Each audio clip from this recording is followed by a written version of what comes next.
Dober večer in lepo pozdravljeni na še zadnjem današnjem pogovoru. Ob tem naj vas seveda povabim še ob 8. na zaključno slovesnost s podelitvijo nagrajencev in pa seveda tudi jutri na nedeljce v Vodnikovo domačijo, zdaj že tradicionalne nedeljce, kjer pravzaprav stripe pripovedujemo. Ciljna publika pa so seveda otroci. Tako da toplo vabljeni tudi tja. Danes pa kot obljubljeno še zadnji pogovor z Moa Romanovo, ki ste jo lahko danes že spoznali na njenem masterklasu, mlado švedsko avtorico, ki pa je tudi že prejemnica Eisnerjeve nagrade. Z njo se bo pogovarjal Izar Lunaček, ki je njen strip tudi založil v slovenščini. Zdaj imamo torej končno njen prvi prevod pravzaprav v slovenščini, izdal pa je to Zavod Stripolis. Thank you guys for coming and have a good conversation. Thank you, Pia. Thank you. Hey, Moa. Hello. How you feeling? I'm feeling good. I combated my hungover. That's wonderful. Yeah. Yeah, of course. Yeah. That's the only cure. Yeah. Yeah. Why are we here? Do you know? Why are we sitting here? What's the whole deal? You're supposed to ask me a bunch of interesting questions. But does it have anything to do with this? Or Yeah. is this one of your works? Or Yeah, about my book. Yeah. Okay. This is Moa's book that just came out now in Slovenian translation. And it's basically up until very recently, this was your only book as well, Loser. But you now have the second one coming out. So, and yeah, this was like your debut graphic novel, and it met with lots of success, right? Mm? Yeah, it's my debut. I'm still weirdly proud of this book, which is weird because I usually hate everything that I do. Like after 4 months has passed, I'm like cringing so hard. But this book I'm still proud of, actually. That sounds great. And yeah, let's go. I mean, I know we already talked about this like the first time, but maybe there's some other audience, and since we're plugging the book, I want us to, I mean, it's the whole concept, it's autobiographical. Yeah. And it's about, your depressed year and the strange semi-cure for it. Yeah, it's like right before the book starts, I got they called it a psychosis in the hospital. It's not a psychosis. I had a super clear image of reality and was kind of sane. But it's I just started battling panic attacks. So the book starts with me going to shrinks and psychologists and doctors and being like, oh, I'm going crazy, and they're like, take antidepressants now. And then at the same time, I'm super looking for something to shock me out of my state. So I'm on Tinder a lot, and I match with a really, really old guy who's a famous Swedish TV personality, and we sort of developed this really weird relationship. And the book is centered around me being super insanely depressed and this relationship sort of being the only thing that helps me, even though it's kind of toxic. Mm-hmm. Yeah. And it's non-sexual. I mean, it's non-sexual. Not physical. Yeah. No, it's we go on a date and we kiss, and then I ghost him, and then he starts writing me all these your art is so inspiring. I want to give you a monthly salary to make your art. Nothing sexual, I promise. And I'm like, okay. So the book is him being sort of my patron and me relying on him as sort of a paternal figure, and him having some other ideas. Yeah. But not too concrete, I feel as well. I think he's also not sure about that he wants to shag you or something. Yeah. He's not a terrible guy. It's very relatable, I think, for everyone to his character. I think it's very relatable to be I like this person as a friend. So I don't know yet. Yeah. I want to be near them. I'm getting energy from them. Yeah, and he has this huge success and all these contacts and all this money, so he's I could help her. So I don't think it's He has necessarily like a concrete hidden plan. No. I think he's just like oblivious to his actions, like all of us are. I like the first time we talked, you said it was like almost a Me Too story, but not really. Yeah. It's like right when Me Too became big, and it's like all these super awful stories, like James Franco, like almost like sexually assaulting someone, and then my book comes out in the middle of it, and everyone's like, "This is a Me Too story," and I'm like, it's sort of like more of a story. Yeah. But it's the power dynamics of a super young girl and a old guy with power. But he was not that creepy about it. Kind of creepy, but not that creepy. I like it that you draw him with like a bag over his face. That I think is like a wonderful idea. Yeah. I was super afraid of getting sued. So you said like in Sweden, everybody knows who he is. Yeah. If you Google my name in Sweden, his name is the first suggestion on Google. So it's, he's like a household name in Sweden. He's sort of like also a very, people like him because he's sort of a very like reliable, good guy. So that's why the story became a bit like shocking for some people, that he's also a bit of a creep? Yeah, a bit of a creep. A bit of a creep, yeah. Yeah, a bit of a creep. In this little crack in this perfect image. He's like a lovely elderly teacher to Swedes. Hey, did you ever learn of his reaction to the book? When I signed the book, I signed it with Sweden's biggest publisher, Bonnier, and with like my idol, Nina Hemmingsson. She was my publisher. She's a cartoonist in Sweden as well, and we signed it, and we were gonna take a picture, and she just nodded like, "Behind you," and I looked behind me, and it's him walking by. Haven't seen him in 2 years, like since the book takes place, and he looks at me and just looks down, keeps on walking. Same with me. I'm like, so that's the last time I saw him, and I haven't heard anything. No, I can imagine it's. Not a good feeling for him, yeah. What can you do?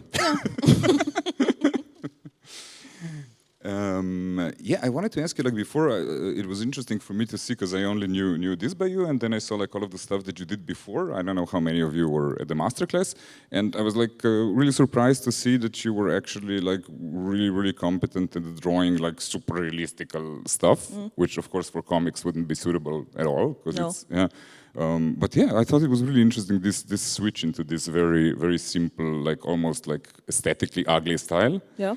And okay. Yeah, I mean, you know what I mean. It's beautiful, but it's beautiful in sort of a So I wanted to ask you like a little bit more about the graphic style, because it's not like what you see in the background, which is like one of Moa's paintings, right? Yeah. That's oil painting. Like a hand. Yeah. It looks like this, you know. It's like a very simple line. Super simple, very like the what do you call it? Like the perspective is off on the person. Yeah. Like the head is super small, the body is huge. Yeah, is that like your invention? Are you claiming that invention? Because now it seems to be spreading. Yeah, yeah. No, I think it's sort of like when you started wearing skinny jeans in like 2007, and then you saw someone else wearing skinny jeans, and you were like, "It's because of me." Yeah, I started a trend. Yeah, and it's not because of you. So it's like that sort of thing. Like every time I see someone drawing in the same style of me, I'm like, because of me. But it's really like a trend, like a movement moving through my generation. So it's you were just like one of the first ones to pick up that. Yeah, current. I think I was one of the first ones to like show it publicly, but I wasn't. I'm not the inventor of it. Sadly, I'd love to be. But yeah, I used to do like these realistic, super pretty drawings that took me forever to make. Was not that much fun. And it was, I told on my masterclass that I was really into making good stuff. That was my like goal, to be like, you need to look at this and be like, this is a good drawing by a person who's great at drawing. So I sort of like had to move away from that when I made comics, because you kind of can't be good at drawing and make comics at the same time. Yeah. So I started doing some like weirder stuff to like compensate for it not being that good. But now my latest book, insanely good at drawing again. So Your latest book is what?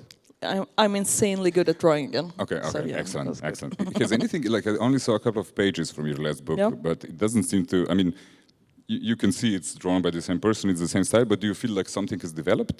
Yeah, I feel like I did it, like why cartoons look the way they do is because you can't put a lot of information in each face. So that's why people have like two huge eyes, a round small nose and a mouth. That's how you show emotions. So I feel like I sort of lean more into that with a new book that came out this year in Sweden. It's like bigger eyes, because the heads are smaller, even smaller than in this book. So I had to like make the expressions bigger, I think, to be like a bit inspired by like Adventure Time and stuff. Ah, okay. Although they have like almost no eyes, right? In Adventure Eyes, they only have the dots. Yeah. I take it back.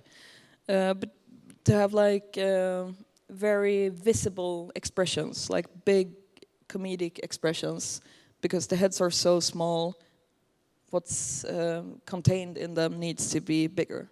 So that's happened. That happened, and then I just got. I think, like one of the things that you don't know when you're making your first graphic novel is how much it's gonna develop you and your talent and your drawing ability.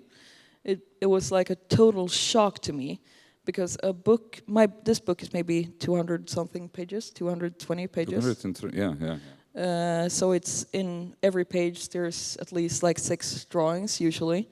So that's a number for very smart people. So many drawings that you draw when you're making a book. So when I finished the book, the end of it was so well drawn. It's like a super talented person drew it, and the first 2 chapters are like, whew, sheesh. Drawn by an You know how idiot. like Louis Trondheim, you know, like the French author? No. He taught himself how to draw almost from scratch by doing like a 500-page graphic novel. Yeah, that's what happened to me. So now I'm like I taught myself how to draw really with this book. It's still like properly drawn. It's not like shitty, weird, sketchy alternative comic sketches. Like in Sweden, it's super big to be like insanely bad at drawing, like doing stick figures.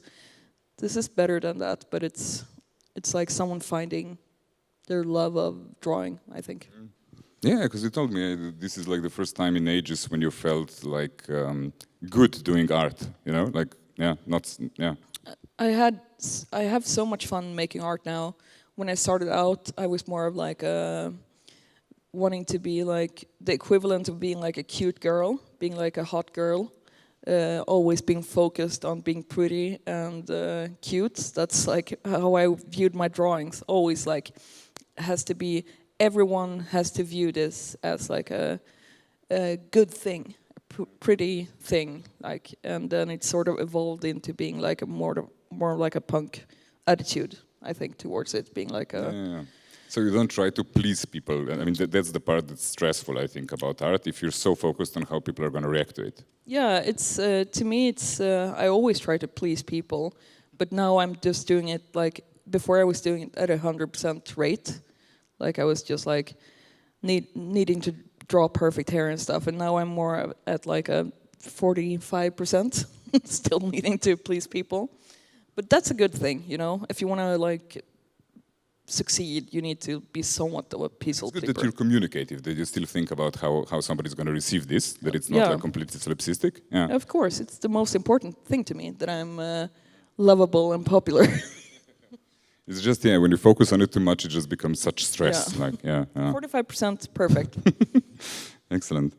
And also, I think like in comics, it's actually like better to have less perfect and simpler drawings, so it doesn't take away from the story and it doesn't take away from the text. You know, yeah. Yeah, it's probably only comic fans here today, and it's like a challenge reading some comics. You're really like taught how to read books and look at pictures, but combining those two can be a bit of a challenge, especially like your generation and older generations, no offense, have grown up with comics in a different way that my generation has, born in the 90s. And it's a bit of a complicated thing, I think. So you need to be, the like imagery and the text need to work together in a good way for the reader not to be overwhelmed by the pages, you know? Yeah. Some really, really amazing Swedish graphic novelists. I open the book, look at 2 pages, and I'm like, there's just like a blur of lines, text, and like it's black and white, and I'm like overwhelmed by it. So I try to like find some sort of balance. Yeah.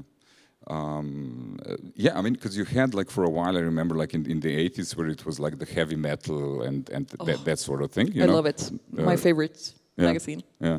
And that was like, I thought like the idea like in the 80s was like, let's show everybody that comics can be fine art, that can be painted and done like perfectly and so on.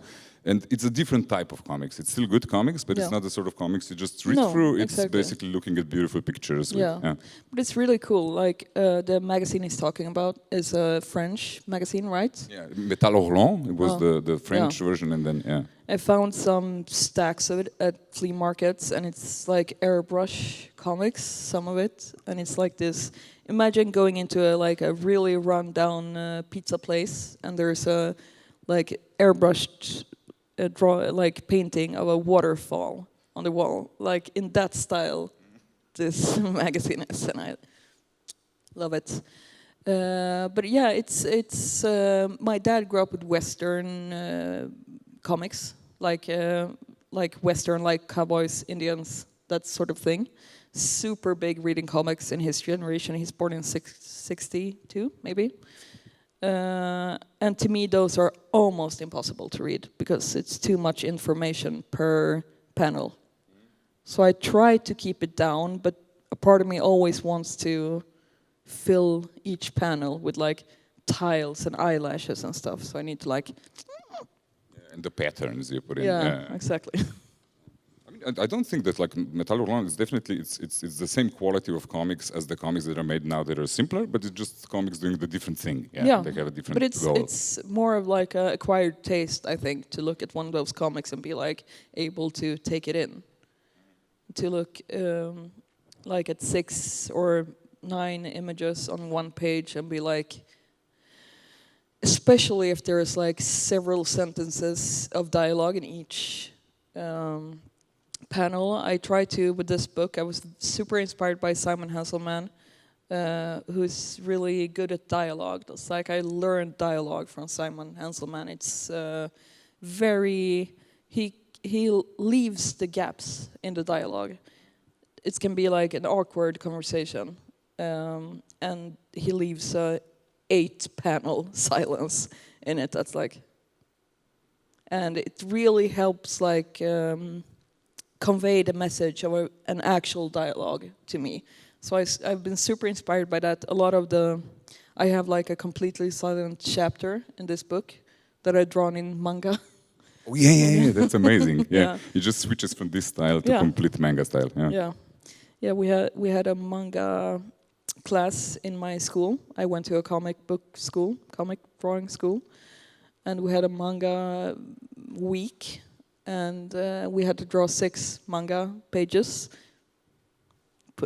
I just used those in there. You use those? Yeah. Okay, because it really looks like it's meant for this story, because it's very metaphorical. It's when I worked on the story. So I was like, how can I it's this sort of dream sequence. It's a main character, me walking through the forest and being like, very self-involved, having these vivid imaginations of like, manga princess in the woods being haunted by an anxiety demon.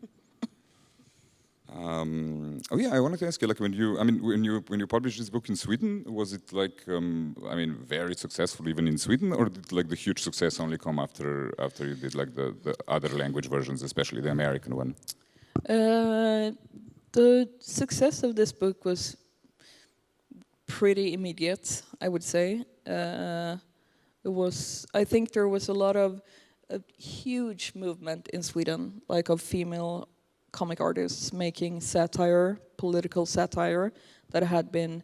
Liv Strömquist is like our most favorite, wonderful satire. For those of you who don't know, it's the author who made Prevedenem, which came out with Vigevage knjige. Yeah, so I think for at least like 8 years, there had been a lot of work copying her style, being like super funny political satire stuff. So, and it's super like often poorly drawn. We're gonna have to bleep that if it goes on YouTube. So I think I sort of came in the right time, with like an actual story from A to C. In a way, it's like Sweden was very saturated with political satire comics. So I think it was like something that was something that people longed for, in a sense. I think like an actual story. But what does that mean within Sweden? If it's successful, that means that what you sell 5,000 copies or 10,000 copies? I actually have no idea how many copies I've sold, but it's comics in Sweden are big in more of the sense that they get a big cultural space. Like I got reviewed in all the bigger magazines and got to be on TV shows and stuff. But I don't think like the sales numbers aren't like they don't really like they're not like I wrote a crime novel or anything. Yeah. It's like I wouldn't ever become like a millionaire on making comics, but it's like comics are considered fine arts in Sweden, which is super cool. I think there's a lot of female cartoonists who has like attributed to this happening, like it becoming sexy, because when I started making comics, it was already like a sexy job for a girl to have, and that's why I did it. I'm like, okay, I didn't get accepted to fine art school. What could I do that's also like a sexy job? It's like, oh, comics. And I think that's thanks to Sara Hansson, Liv Strömquist, Nanna Johansson, a lot of comic artists that are female in Sweden that had made this sort of like a hot girl thing to do, which had me intrigued. Yeah, maybe that's a way to get like even more people to of course, even more girls to do comics in Slovenia. We can film a commercial and you guys, it's so hot. Exactly, comics. exactly. I feel like these were super like popular, funny, intellectual girls that I looked up to, that were like admired by all the guys my age. That were like, oh, Liv Strömquist, and I was like, maybe I should do what she does. It's interesting that like even like the comic artists in Slovenia that I'm aware of that are coming now in the early 20s are like both of the ones that I like best are girls. So it seems to be like a worldwide trend. Yeah, I think it is. It's a hot girl thing to do. Spread the word. Yeah, listen to that. Yeah. I wanted to ask, like, how did the American edition come about? Did like the agent find you and get you to Fantagraphics, or did you send any emails? I had an agent on Goblin Girl, Alessandra on AM Books, and she's it's such an insanely good agent. She like could sell my book even if it's what's like made out of I don't know. Yeah, it's shit. Or, yeah, or snot. Exactly, shit and snot. Yeah, kind of is, and she kind of did. So yeah, we had an English language offer that was very well paid. The best paid contract offer that I got so far on any language, and it wasn't Fantagraphics. And I said like, let's wait. See what they say, if Fantagraphics will maybe. And then we waited like 2 weeks and let that offer from the other publisher rest. And then Fantagraphics came with a super mediocre offer. And I was like, I'll take it. Wow, so because you wanted to publish with Fantagraphics so much. That's like the only thing. I wanted to be in a... I had 2 things that I wanted really bad when my book was going to get translated, or when I was like having an agent. I told her, I want to be on Fantagraphics, which is like my favorite publisher in the US, and I want to be on Hundliv, which is like a dog magazine in Sweden. I want to have a huge article in Hundliv. And she got me the Fantagraphics thing. Still no Hundliv. No dog magazine. No, Oh, no, damn. no. Fucking shitty agent. Yeah. Yeah, and you got, like, as you said before, like the comic book equivalent of an Oscar for the American translation. Yeah. Yeah. It's the Eisner Award. It's like a Disney award. He was a Eisner. Was it like a Disney cartoonist, I think? He was, he worked like on the mainstream magazine, on the mainstream comics for like in the 50s, and then started doing his proper like graphic novels. He also invented the term graphic novel. Okay, it's good to know. He used to be like a mainstream guy, but like very experimentative, and then he started making serious comics, like relatively melodramatic, but serious. And he said, I can no longer call this comics. This is a graphic novel. Okay. It's like the award ceremony at Comic-Con in San Diego, which is like the original Comic-Con in the Western world. And yeah, I feel like Simon Hanselman pretty heavily promoted people to vote on my book. And I kind of pretty heavily promoted people to do the same for my book. And we both won, so yeah. And I think it's votable. I mean, it's like the public votes. It's a jury and some sort of like the Eurovision, basically. I think, okay, yeah. Okay. Moa Romanova, 12 points. Yeah. So I was asleep during the awards. But you were there in San Diego. In spirit, yeah. Yeah, I was in Sweden, but in spirit I was in San Diego. And they had like, I set the alarms to be like, I have to be like in this digital like thing at like 7 or something in the morning, and slept through it and woke up to like the big Swedish magazines having called me. Announcing your success. Nice. It's nice. like, yeah, it was super cool. My boyfriend's a super successful musician, so it's very cool to be like pretty like mediocre success. I was like, I know how it is. Yeah, it's us too, super successful. And does that mean that because these books were so successful, at least in terms of critical success in the States, that like your next book is going to get translated quickly? Yeah, it's just that I'm working on the agency stuff myself this time because Alessandra, my favorite agent, kind of booted me. She stopped working with me. Yeah, I didn't answer emails for like 2 months, and then she said like, it's over. And I was like, fair, that's fair. So now I'm doing the agency stuff by myself, which is like fine, like all the languages that it's sold well in. It's easy to get a new contract. So like Fantagraphics, I have a new contract with them, and nice. like Germany, Finland, Denmark. So, but then I have to find like an actual, because I'm super, super good at sending out the pitch to the publishers, being like, new book out, new book alert, and being like having a strong pitch and everything, and then they send an answer, and I don't answer it in like 3 months. I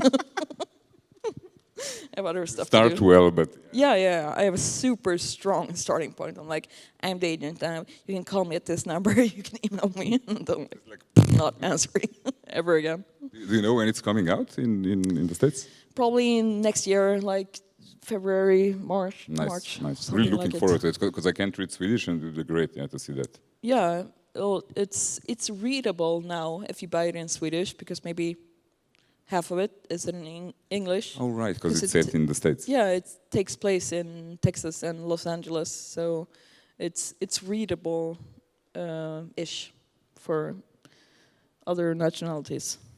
And you told me that this is like apparently like a happier book. I mean, I liked even this book, like we talked about. I mean, of course I liked it, but the thing is, I liked the atmosphere. Even though he talks about depression, like I told you, I think it's like a happy book. It's a funny book, you know. But you told me that this one is more upbeat, even in terms of the theme. Did I? Yeah, you so told me dark, it the has new like book. a happier. Okay. Yeah, it depends on my mood of the day. I'm like, the new book is super fun, but it's kind of depressing. It's about also. drugs and partying. Yeah, and it's like takes place in the U.S. on tour with my best friend Åsa, who's in this book as well. And it's sort of like balancing on the line of destructiveness and just being a fun, crazy girl. And there's a parallel story in it that takes place in 2009. It's about my friend who disappeared. So it's sort of about like. Completely disappeared. They still haven't found her. Or? You'll have to read the book. Okay. But it's a story of like being young and destructive, and you find out as the book goes along what happened in 2009, and like ties in with the now that's in the book, you know. Okay, cool. Yeah.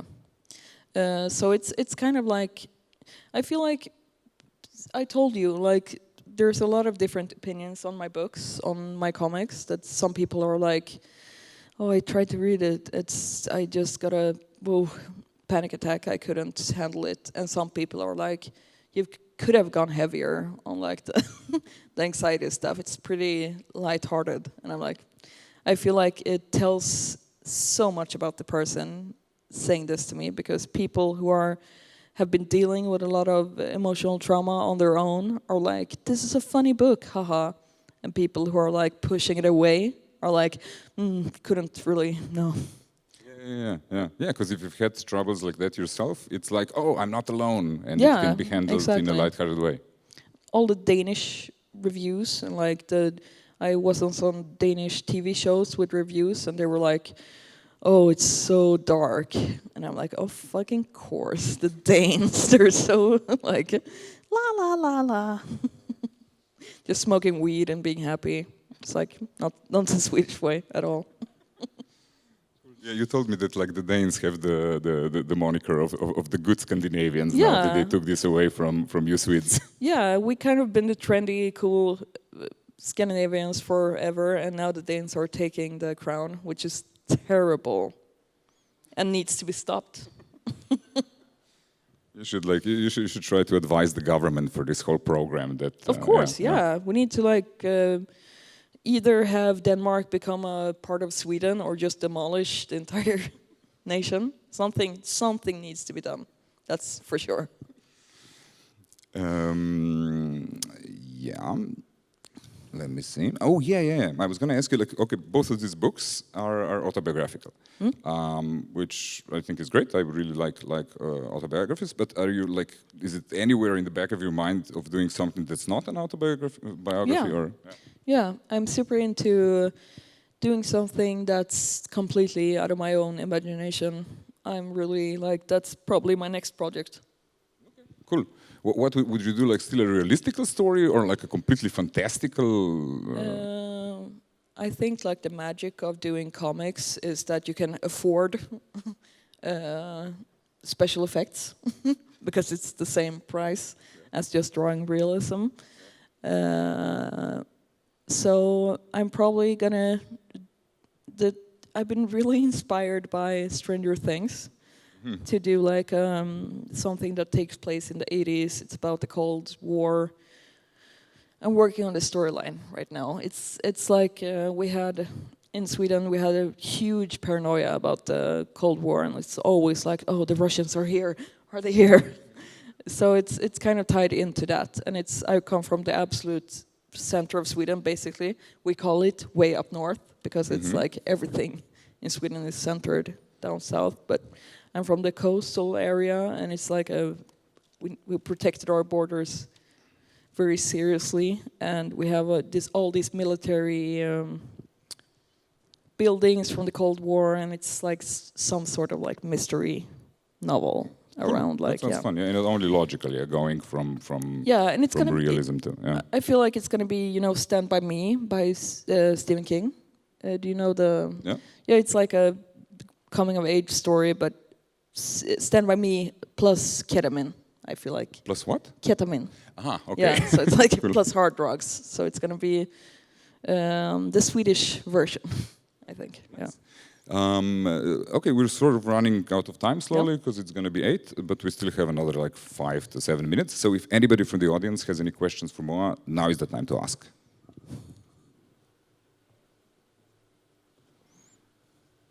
No? No? No questions? Do you have a question for yourself, Moa? No. Look deep down. What did you always want to ask yourself? When's my cab leaving tomorrow for the airport? Well, I would answer because I know, later. but I can't because you okay, asked yourself. of Yeah, course. so. No, I think I pretty much covered everything I wanted to say. Yeah.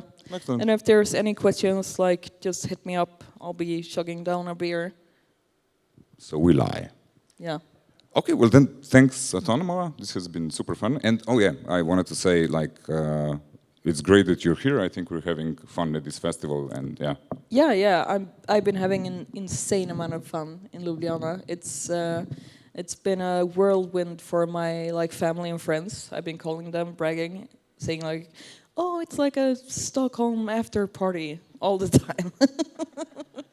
It's been super I've been very blown away by the city. And yesterday I got like invited to a very cool dinner, like with some regional food and stuff. And I've been just like wolfing things down, being super impressed by everything. I usually never feel this way. I hate leaving my apartment, so it's a good review.